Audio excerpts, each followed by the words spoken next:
Hi GIS Ambassadors! Thanks for joining myself and Angela Alexander today for this GIS Ambassadors and Story Maps session. If you haven't emailed or heard from me before, my name is Haley Conway and I'm an education resource developer at Esri Canada who works closely with Angela Alexander, who you've all spoken with. We've got lots of great information for you today, including a brief program update, ideas for GIS Day presentations, which is quickly approaching, as well as a short tutorial about how to build your own story map. As of November 8th, we have 214 ambassadors all across Canada who are signed up for the program. This includes Esri Canada staff, clients, teachers, university and college students, professors, and professionals. We keep track at how many schools in Canada are using GIS software. We've gone from 767 active schools in December to 1,083 in November of 2016, and this is due in large part to you guys, GIS ambassadors. Anytime you go visit a school, give a workshop, or involved in an event, and it's a school who's never seen GIS before, you're helping spread the word and make more schools actively aware and using GIS. GIS Day is quickly approaching, and its official date is on November 16th, but we just want to remind everybody that events don't have to take place on November 16th. You can do a GIS Day event on any day of the whole year.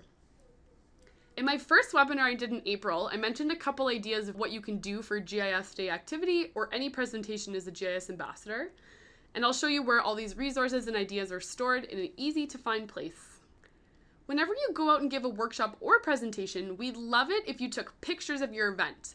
We're going to build a big story map at the end of the year showing activities that our GIS ambassadors have been doing, how they're spreading the word of GIS, so please remember to take photos. One note about that is that the students or children's faces cannot be in the picture, so always make sure you take a picture from the back of the classroom so that no one's face is in it. So where are all these resources to help you on your ambassador journey, help you when you give workshops and presentations? We have an ArcGIS Online subscription only for GIS ambassadors, so you can't use this subscription for work or for any personal use, but you absolutely can use it for ambassador work. If you'd like to be added to it, let me know and I'll get you an account, but the homepage is where lots of information is located. This is what the homepage looks like, and you don't have to have an ArcGIS Online account to look at the homepage. You can just go directly to this hyperlink. All of the information is located in this carousel with lots of different icons, and we're always adding new information. For example, if you click on Ambassador Webinars, a PDF copy of the slides and a YouTube video from the first recording will be located here, and this webinar that you're listening to will also be located here shortly.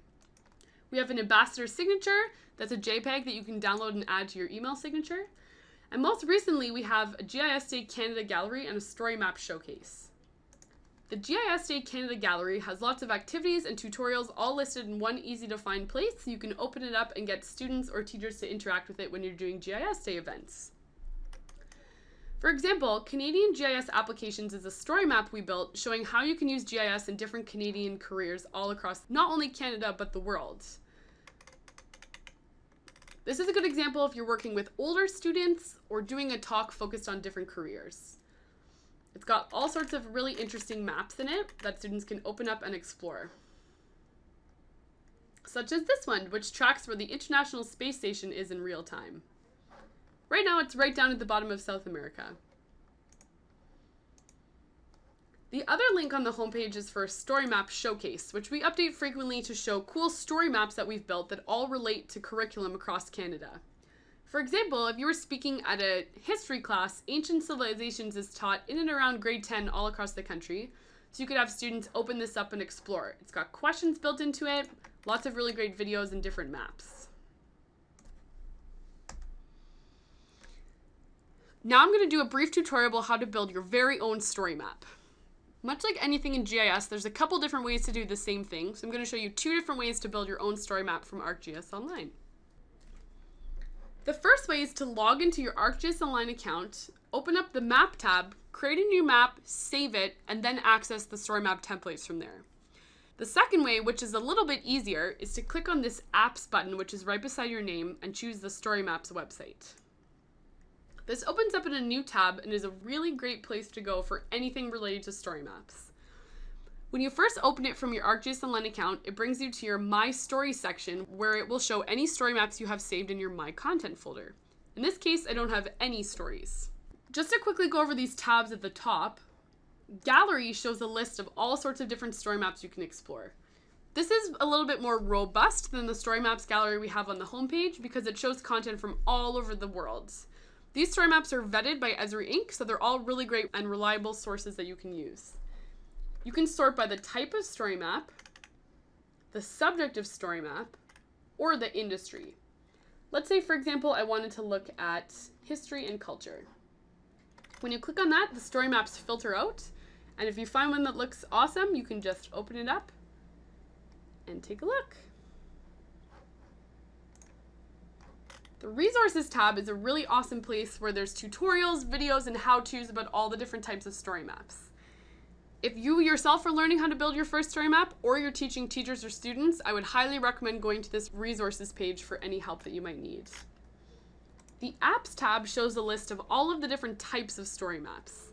There's a couple different templates that you can use, but the one that we use most commonly, and my favorite one, is a story map journal.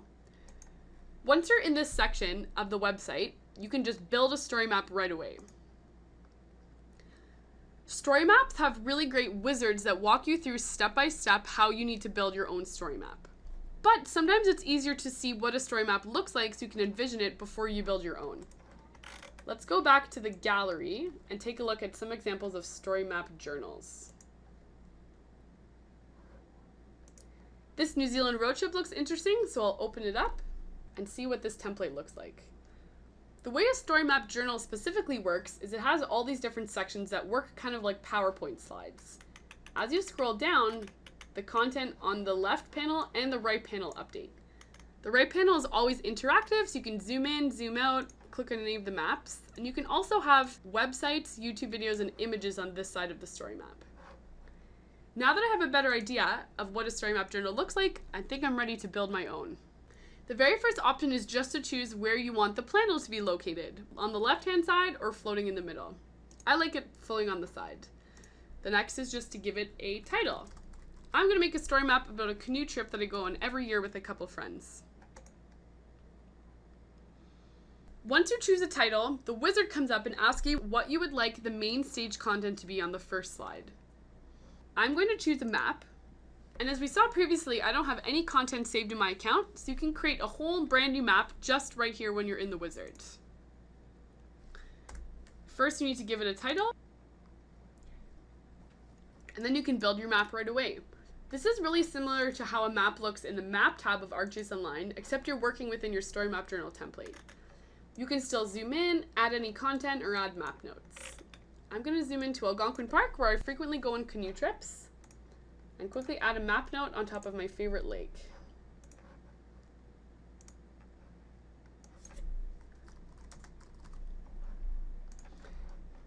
I'm pretty happy with this content, so I'm going to save this map, which adds it as an item in my Content folder, and then click Close. By default, the map that you just created gets selected as the map you'd like to appear in the first tab of your story map journal.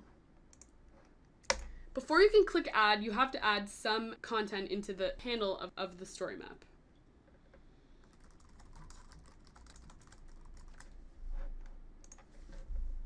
Now that I've got a section with a map and some content, I can click add and continue to add sections over and over. You can add an image, a video, or a website instead of a map. I'm going to choose to add a web page. Search for the Algonquin Park website, and copy and paste it directly in here. There's a couple different options about how you'd like the website to appear. I usually choose fit and always uncheck add page over HTTPS, as lots of workplaces and schools don't have this enforced. When you click next and add in some text, it adds another point onto your map and has an interactive website. Now, one important thing to note is that ArcGIS Online doesn't autosave like Google products do, so it's really important to save your story map as often as humanly possible. Just in case the power goes out or your internet crashes, you accidentally close a tab. I want to quickly touch on how educators get access to ArcGIS Online so they can build their own story maps. Regardless of where you live, teachers and schools in Canada have access to ArcGIS Online, but the process changes just slightly depending on what province or territory they're in.